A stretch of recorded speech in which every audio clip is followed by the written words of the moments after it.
제가 어렸을 적의 꿈 중에 하나가 북극곰을 실제로 보는 거였어요. 우리가 북극곰을 만나면 그냥 마냥 귀여울 거라고 생각을 하는데 실제로 코앞에서 북극곰을 보면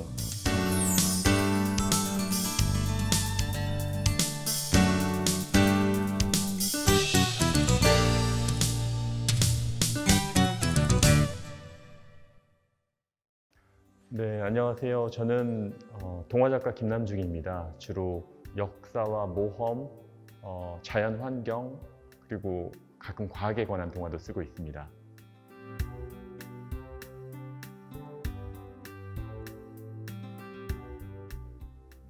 저도 제가 동화작가가 될 거라고는 생각을 못했어요. 어렸을 적부터 노는 거 좋아하고 동화책 읽는 걸 좋아했는데 대학 다니다가 문득 옛날 읽었던 재미있었던 동화책을 읽고 나서 나도 한번 써볼까라는 생각을 하고 마음대로 쓰고 싶은 글을 쓰다 보니까 동화 작가까지 되었습니다.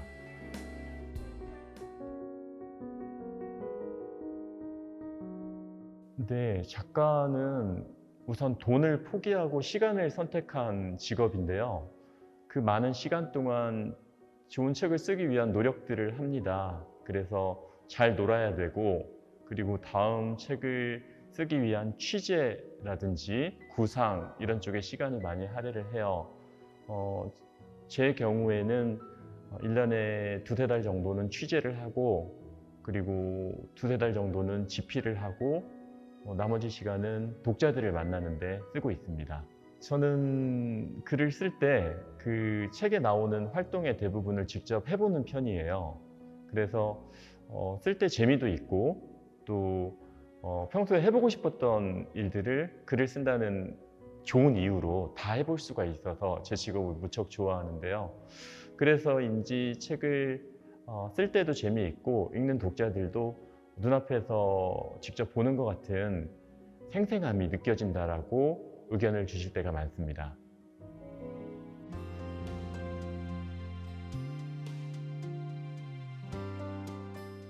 네, 제가 문과라서 그 과학이나 수학 이런 쪽에 좀 많이 약한 편이에요.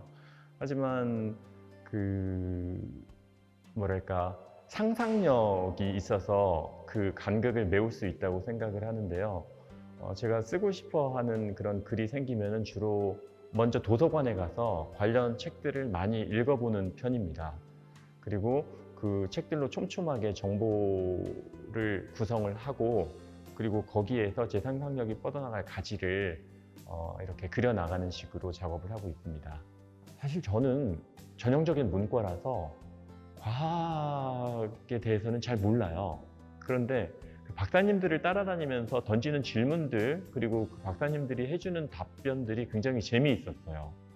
그래서 과학이라고 해서 특별한 게 아니고 일단은 저 같은 사람들이 상상을 하면 그 상상에 대한 답을 과학자들이 해결책을 제시를 해주시는 분들이었어요.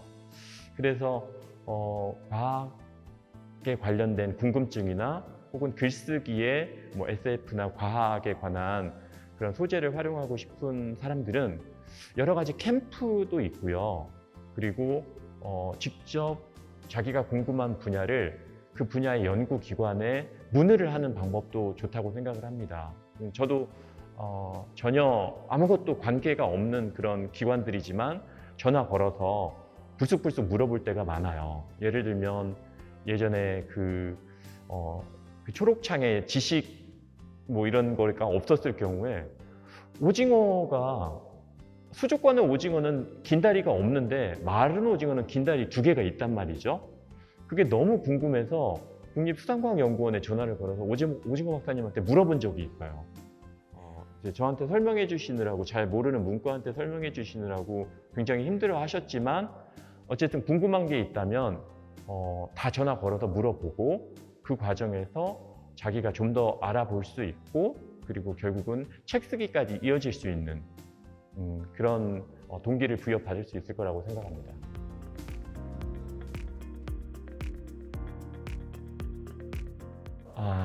새벽연구선 아라오노를 타고 북극에 다녀와서 그 결과로 쓴 책이 남극곰입니다. 네, 북극에 갔다 와서 북극곰 이야기를 쓰면 너무 뻔하잖아요. 작가의 상상력이 발휘될 수 있는 그런 기회가 바로 여기 있는 거죠. 남극곰은 생겨나서는 안 되는 그런 존재예요. 그래서 우리가 일상적으로 살면서 소비하고 있는 것들의 모든 결과물이 다른 존재에게 어떤 치명적인 아픔을 주고 있는지를 생각해 볼 수 있는 그런 책이고요. 그래서 과연 우리가 앞으로 어떻게 행동해야 될 것인가에 대한 방향성을 제시해주는 책이기도 합니다. 남극곰을 집필을 하게 된 계기는 제가 어렸을 적에 꿈 중에 하나가 북극곰을 실제로 보는 거였어요. 그래서 동물원에 찾아다니면서 곰들을 봤는데 동물원 곰들이 많이 아파요. 특히 북극곰들은 그 기후가 완전히 다르기 때문에 정신적으로 아픈 경우를 제가 종종 봤어요. 동물원에서 자해를 하거나 아니면은 뭐랄까 좀 굉장히 틱 같은 행동을 보이는 곰들을 많이 봐서 자유로운 그런 북극에서 행복하게 살고 있는 곰들을 보고 싶었는데 문화예술위원회와 극지연구소에서 작가들에게 극지 레지던스를 제공을 합니다. 1년에 한 명씩 가게 되는데 제가 어렸을 적에 꿈이었던 북극곰을 볼 수 있는 기회라고 생각을 하고 기획서를 잘 꾸몄어요. 이러이러한 동화책을 쓰려면 북극에 꼭 가야 된다라고 기획서를 냈고 채택이 됐고 북극에 가서 꿈을 이루게 되었습니다.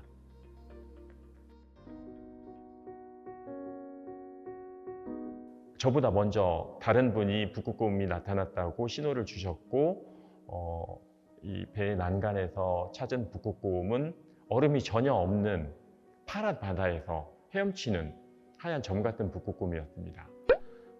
브릿지에 올라가서 함교에 올라가서 선장님한테 가장 가까운 육지와의 거리를 물어봤는데 시베리아였어요. 300km 정도를 곰이 얼음을 찾아서 사냥할 그 공간을 찾아서 헤엄쳐 나온 거죠. 그래서 그 파란 너무너무 아름다운 바다 위에 하얀 북극곰이 참 비현실적일 만큼 예뻤는데 그 곰이 처한 상황은 그렇게 아름답지 않았죠. 배고파서 헤엄치다가 범고래에게 잡혀가든지 아니면 힘이 빠져서 가라앉던지 다행히 운이 좋아서 얼음덩이를 찾더라도 사냥감이 없으면 굶어 죽던지였겠죠.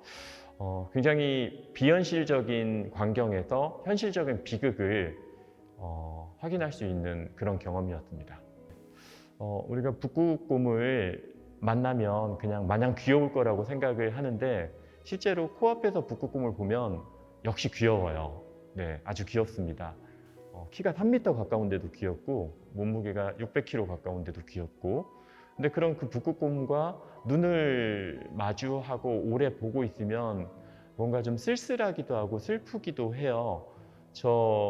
고기를 먹는 동물 중에서 가장 거대한 존재가 북극곰인데 자기가 살아갈 곳을 잃고 사냥할 곳을 잃고 이제 멸종까지 걱정해야 될 천덕꾸러기 같은 존재가 됐거든요. 그래서 그런 북극곰이 예전에 자유롭게 활보하던 그런 그런 환경이라면 분명히 사람도 더 행복할 수 있거든요. 그런 환경을 찾아줄 수 있도록 우리가 무엇을 하면 좋을까에 대한 고민을 남극곰에 담았습니다.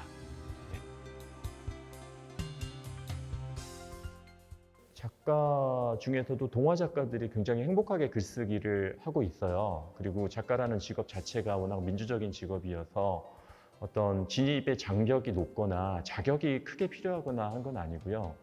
자기가 쓰고 싶은 글을 자기 방식대로 써서 이제 독자들에게 인정을 받으면 그게 그 사람의 작품 세계가 되는 거죠. 저는 작가가 되려는 아이들에게 글쓰기를 먼저 시작하지 말라고 충고를 해요.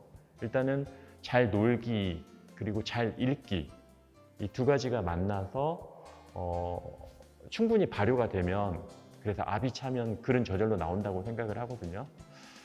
그래서 동화 작가가 되면 뭐 특별한 존재라고 생각은 하지 않아요. 글 쓰는 거 즐기고 세상을 좀 사랑하는 눈?